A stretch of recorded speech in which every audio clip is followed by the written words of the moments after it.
नमस्कार, मैं राकेश परमार और आप देख रहे हैं महत्वपूर्ण मुद्दा। मित्रों, आज का महत्वपूर्ण मुद्दा तो सबसे ज्यादा ये था कि दुनिया भर में अपने गीत संगीत से अपना दीवाना बनाने वाले दिलेर मेहदी कबूतरबाजी के जुर्म में 2 साल के लिए जेल यात्रा पर गए। मुझे ये नहीं समझ में आता कि जब मैं इतने पैसे वालों सेलिब्रिटी जिनका नाम दाम काम सब हो, समाज में जिनकी प्रतिष्ठा हो, वो गैर कानूनी काम को इतनी सहजता से कैसे करने लगते हैं। देखते हैं कि भाई ड्रग पेडलर के रूप में फलाना हीरो संलिप्त पाया गया।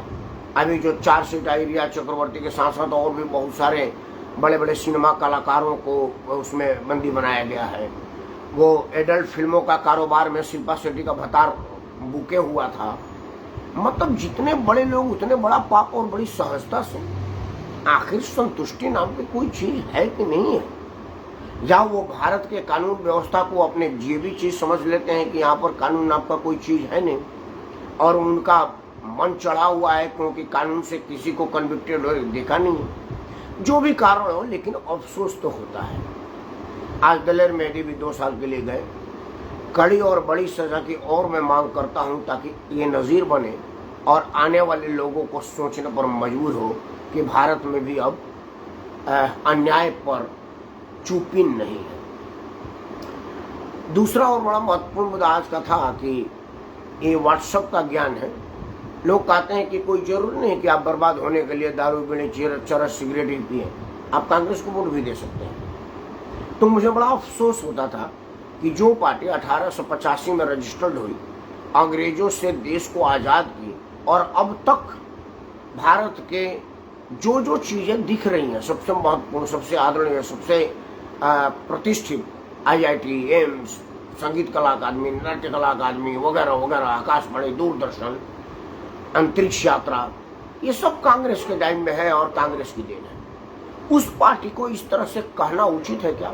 फिर मैं समझता था कि ये बुद्धि वाले लोग हैं। लेकिन जब मैं कांग्रेसियों के बयान, वक्तव्य, एक्टिविटी को देखता हूं तो मुझे लगता है कि शायद वो लोग सही कहते हैं। आदरणीय भरत चतुर्वेदी जी को पढ़ाओ कि अगर जरूरी नहीं है कि आप बर्बाद होने के लिए नशा ही करें, चरस ही पिए, आप कांग्रेस को वोट भी दे सकते हैं। ये बात मुझे तो दुख होता है, लेकिन कांग्रेसी इसको चरितार्थ कर रहे हैं। पहली बार भारत के सबसे ऊंची कुर्सी पर सबसे निचले तबके के इंसान को पहुंचाने का प्रयास नरेंद्र मोदी ने किया है। मतलब एक संथाल आदिवासी को भारत के राष्ट्रपति की कुर्सी पर बैठा करके दुनिया भर में लोकतंत्र के लोहा मनवाने का जो प्रयास नरेंद्र मोदी ने किया है, उसका कोई तोड़ नहीं है। लेकिन उनको एक नीच जाति का, उग्र जाति का, खतरनाक जाति का और पता न क्या क्या कहना। एक तो पहले भारत में राष्ट्रपति चुनाव में वोट मांगा जाता था, लेकिन राष्ट्रपति के उम्मीदवार पर व्यक्तिगत हमला, इसके पहले हमने कभी नहीं देखा कि कोई व्यक्तिगत हमला हुआ हो। लेकिन इस बार के चुनाव में जो व्यक्तिगत हमले हो रहे हैं वो ना सिर्फ निंदनीय है बल्कि बहुत चिंतनीय है भारत के लोकतंत्र के लिए और दुनिया में लोकतंत्र के सम्मान के लिए, भारत के सम्मान के लिए बहुत बड़ा धब्बा है, इरिपेयरेबल मिस्टेक है, जिसका उम्मीद हम नहीं करते थे। खैर, अब उस कांग्रेस के बयान पर आते हैं। श्रीमती मुर्मू के लिए जो अपमानजनक शब्द, अनादर योग शब्द का इस्तेमाल किया है, वो कोई अनपढ़, गंवार, बेवकूफ, बेहुदा आदमी नहीं है। वो भारतीय पुलिस सेवा का क्वालिफाइड अधिकारी है। संघ लोक सेवा आयोग ने उसका परीक्षा लिया है और मैं मानता हूं कि उसमें नकल, चीट और पार्शलिटी नहीं होगी। डॉक्टर अजय कुमार अपने प्रतिभा के बल पर IPS की परीक्षा उत्तीर्ण किए होंगे और पुलिस सेवा में बिहार का सेवा किया होंगे। अजय कुमार पटना पुलिस में थे। पटना SP लालू प्रसाद यादव की नई मुख्यमंत्री बनी थी और जिस तरह से दबंगई और गुंडई चरम पर थी, नए गुंडे उत्पन्न हो रहे थे। मैंने अपने आंखों से देखा है कि वो बिहार के नमस्कार। रुद्र प्रताप ने लिखा है कि प्रधानमंत्री को जनता से झूठ बोलते हुए देखा था क्या? अभी प्रधानमंत्री की बात नहीं हो रही है और झूठ साँच की भी बात नहीं हो रही है। चर्चा चलेगी तो दूर तक लग जाएगी। मुझको डिटेल ना करें रुद्र प्रताप जी, मैं बताऊंगा। तो क्या होता था कि लालू प्रसाद के घर पे मजमा था और कुछ सिरफिरे लोग दरवाजे पर अजय कुमार को रोक दिए। अजय कुमार गाड़ी से उतरा और हटने के लिए कहा तो उन लोगों को नई नई गर्मी आई थी।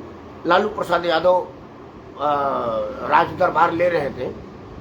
डॉक्टर अजय कुमार ने अपने ऑर्डरली को बोला कि इसको तब तक पीटो जब तक इसे पता ना चल जाए कि सिटी एसपी से कैसे बात करते। ये हमने अपने कानों से सुना और आंखों से देखा। मुख्यमंत्री आगे दरबार में बैठे हुए हैं। ये कोई सुनी सुनाई स्ट्रिंग मीडिया और मेरे कान में कई बात नहीं थी, मैं स्वयं भी वहां था।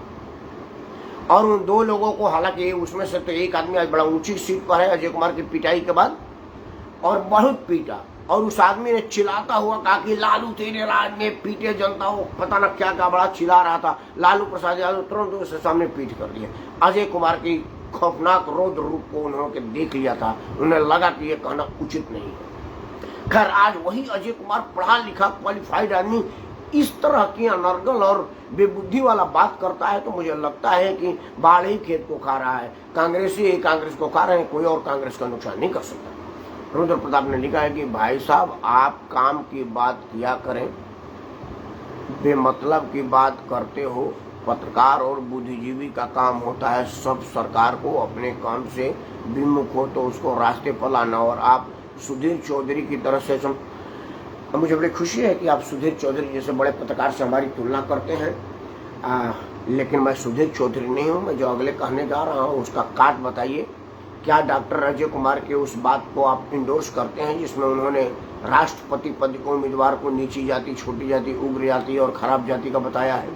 अगर आप उसको इंडोर्स करते हैं तो ये आपको मुबारक हो। मैं उसको इंडोर्स नहीं करता। अजय कुमार को मैं बहुत बढ़िया से जानता हूँ। खैर, मुद्दा आज इन सबों पर भी नहीं था, क्योंकि अजय कुमार बुद्धि ठीक कर नहीं सकते, क्योंकि वो कांग्रेस कल्चर पर फिट नहीं बैठेंगे। और दिलेर महादेव भी महत्वपूर्ण मुद्दा नहीं है, क्योंकि आमतौर पर पंजाबी गायकों में गाहे बगाए इस तरह की कबूतरबाजी की घटनाएं होती रहती है और लोगों पर जांच भी होता है और वो जेल भी जाते हैं।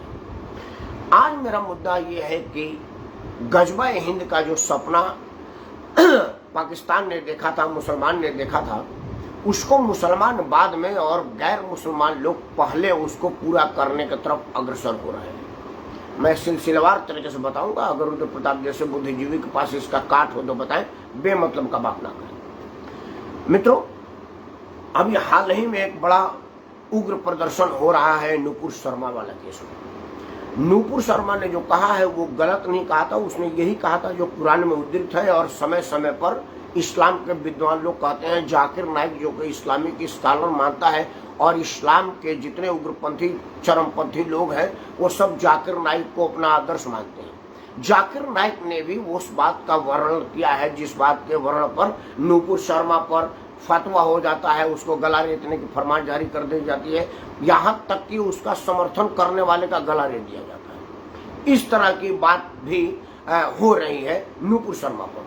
बीपी सिंह ने लिखा है, रुद्र प्रताप सिंह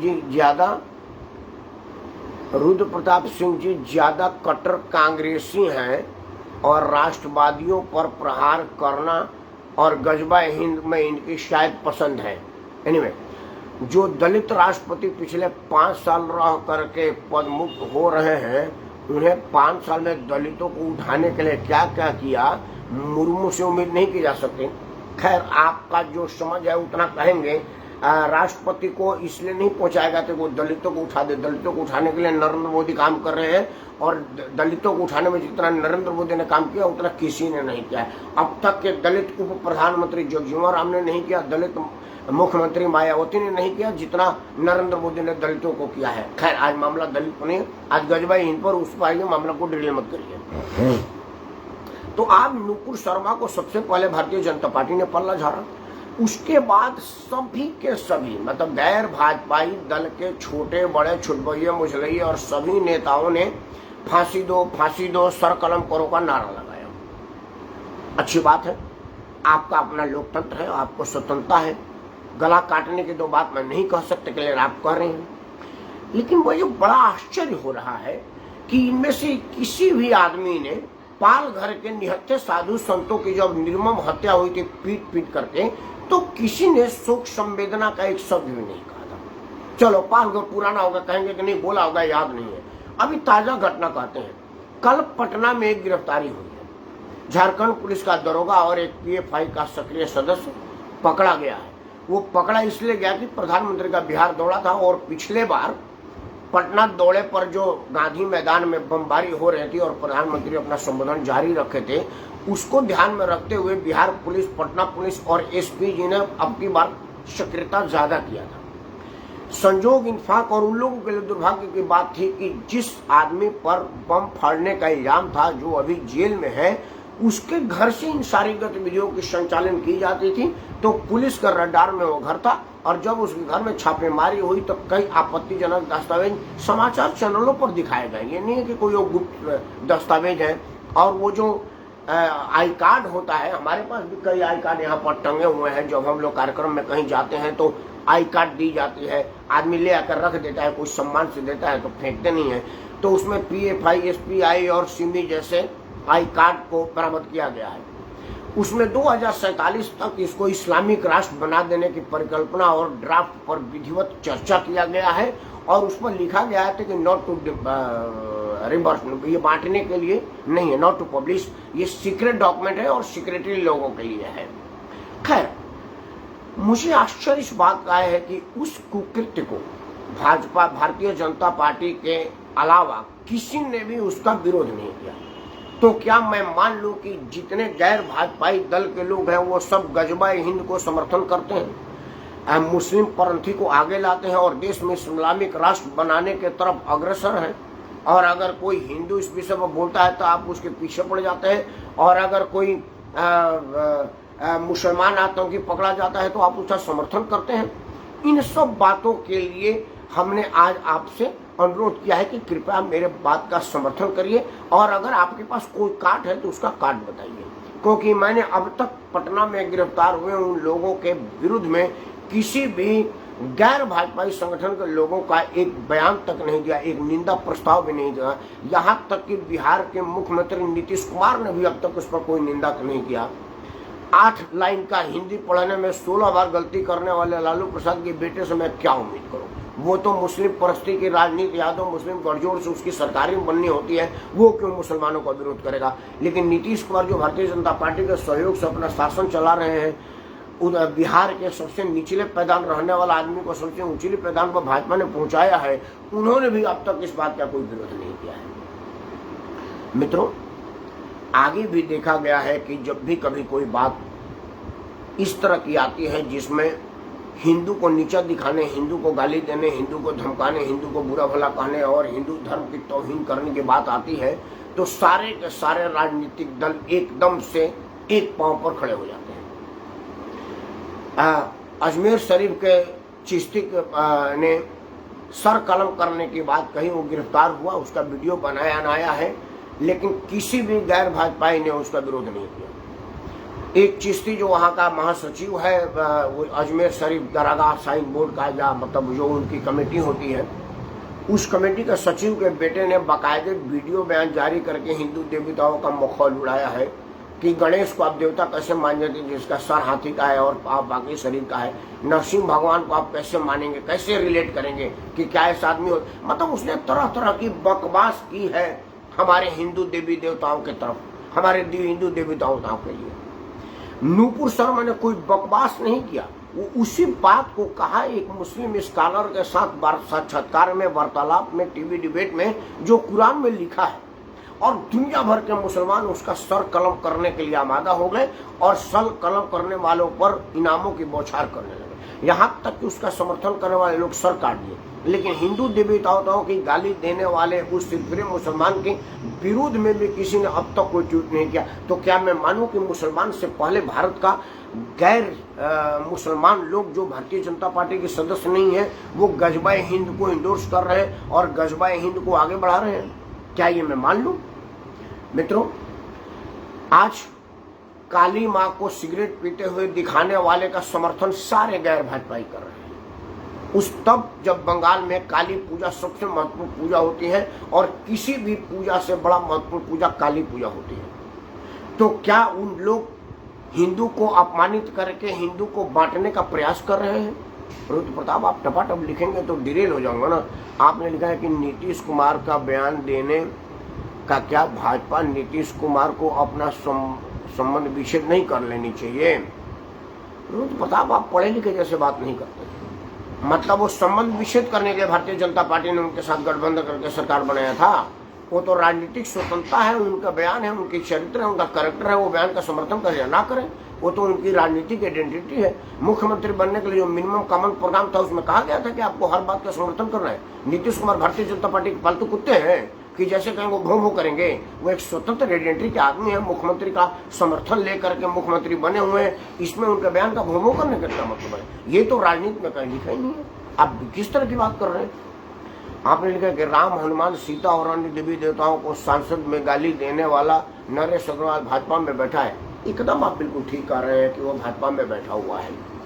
उन बातों के लिए हम इस बात का कह रहे हैं, लेकिन मैं आप भाजपा में बैठे हुए की बात का आप कहेंगे, और आपने तो एक बयान अभी तक नहीं दिया जो काली माँ का, दुर्गा का बयान करने वाले को आप इंडोर्स करते हैं, चिश्ती के बयान का इंडोर्स करते हैं।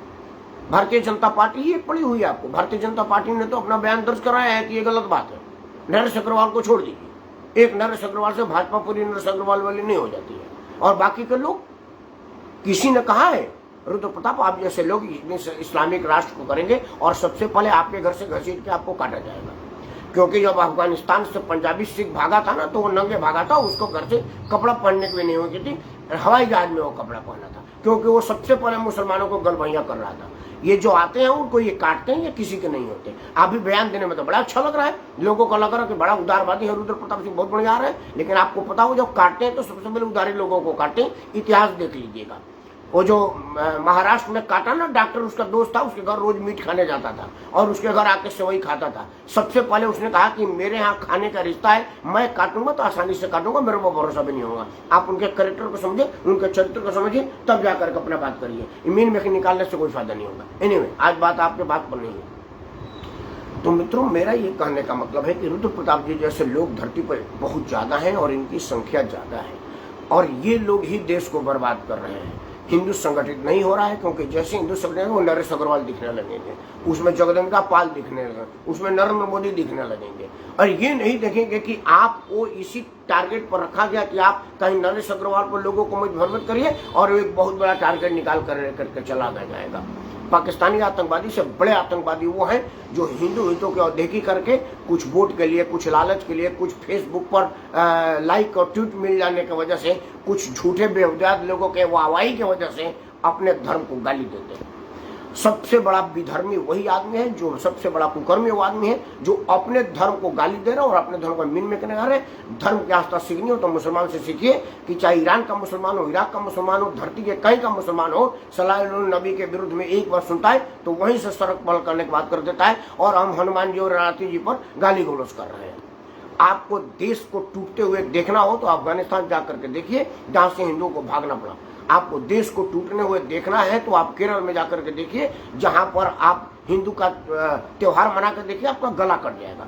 आप देश को टूटने हुए देखना चाहते हैं तो आप कलकत्ता में जाकर के देखिए, जहां पर सड़कों पर कत्लेआम मचाया जा रहा है और कोई कुछ नहीं बोलता। आप देश को टूटने देखना चाहते हो तो जम्मू कश्मीर देखिए, सूफी संत सबसे पहले बकरी चराते हुए, गीत संगीत बजाते हुए। आज जम्मू कश्मीर से पुलिस फोर्स, मिलिट्री, प्रेस, पत्रकार सभी की होती है, सब लोगों को भगा दिया गया। आदरणीय महाबल मिश्रा जी को सादर प्रणाम। तो इस तरह की देखा करें, इन सब चीजों को अगर आप ध्यान लगाएंगे, हम शुद्ध रूप से हिंदू हैं और हमें मुसलमानों के लिए बयान देना आवश्यक नहीं। ठीक है, आप हिंदू बने रहिए, जब कटाई होगी ना तो शुद्ध रूप वाले को सबसे पहले काटते हैं।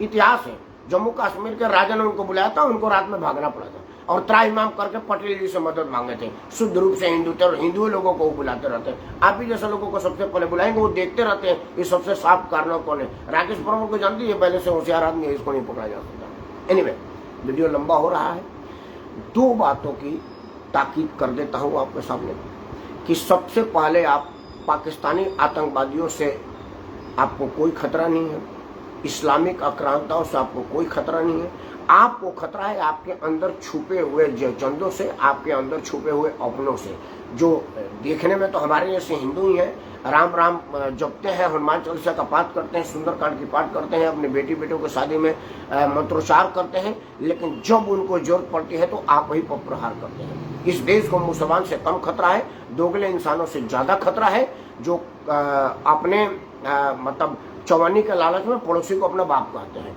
उन लोगों से सबसे ज्यादा खतरा है। तो इस देश में अगर आपको किसी से बचना है तो आपको मुसलमान से बचने की जरूरत नहीं है। आप अंदर अपने शैतानों से बचिए, अपने अंदर छुपे हुए शैतानों से बचिए, जो खाते आपके हैं और गाते किसी और के हैं। आप उनसे सबसे ज्यादा पूछिए जो चोला आपके ओढ़े होते हैं और आप वही का विरोध करते हैं।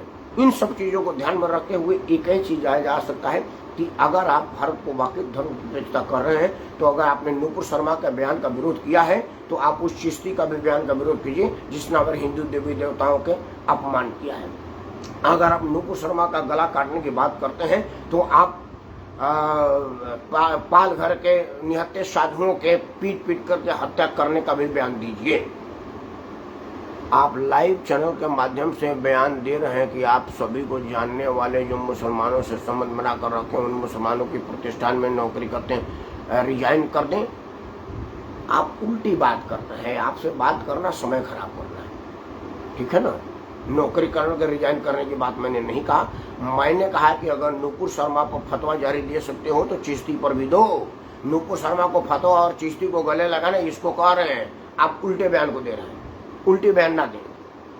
एनीवे, डिरेल कर दिया रुद्र प्रताप ने, कंसंट्रेशन भंग कर दिया। एनीवे, आपसे अंत में हाथ जोड़कर प्रार्थना करता हूं कि मित्रों, आप अगर चाहते हैं कि आपका देश ना टूटे तो हिंदू को संगठित होना पड़ेगा, क्योंकि असंगठित हिंदू जहां जहां रहा है वहां वहां देश टूटा है। इराक, ईरान, पर्सिया, पाकिस्तान, इन सब चीजों में आप देख लीजिए। जब भारत पाकिस्तान का बंटवारा हुआ था तो 20% हिंदू पाकिस्तान में था, आज 2% है। बांग्लादेश से समूल नाश हो गया है, इसलिए क्योंकि उन सब लोगों ने चीजों को समझा नहीं। अब पछतावे होत का जब चिड़िया चुग गई थी। भारत में भी वोट बैंक के लालची लोग इस बात को नहीं मानते हैं, लेकिन उनको मानना पड़ेगा। और आप सब लोगों को एक बात जानना पड़ेगा कि अगर 20-25 करोड़ लोगों के वोट बैंक के लिए लोग अपने माँ बाप, भाई बहन, देवी देवताओं का अपमान कर सकते हैं, तो आखिर क्या कारण है कि वो 100 करोड़ लोगों का अपमान कर देते हैं 20 करोड़ का मान बढ़ाने के लिए। ये एक गंभीर विषय है, इस पर जरूर सोचना चाहिए। क्योंकि नेता वोट बैंक के अलावा तो अपने बाप का नहीं होता, तो मुसलमान का क्या होगा। तो मुसलमान इस देश में 20 से 30 करोड़ है और हिंदू 120 करोड़ है। तो आखिर 30 करोड़ वोट पाने के लिए 120 करोड़ लोगों के आस्था के साथ क्यों खेल रहे हैं और निर्दलीय से खेल रहे हैं, इन विषय में विचार करिएगा।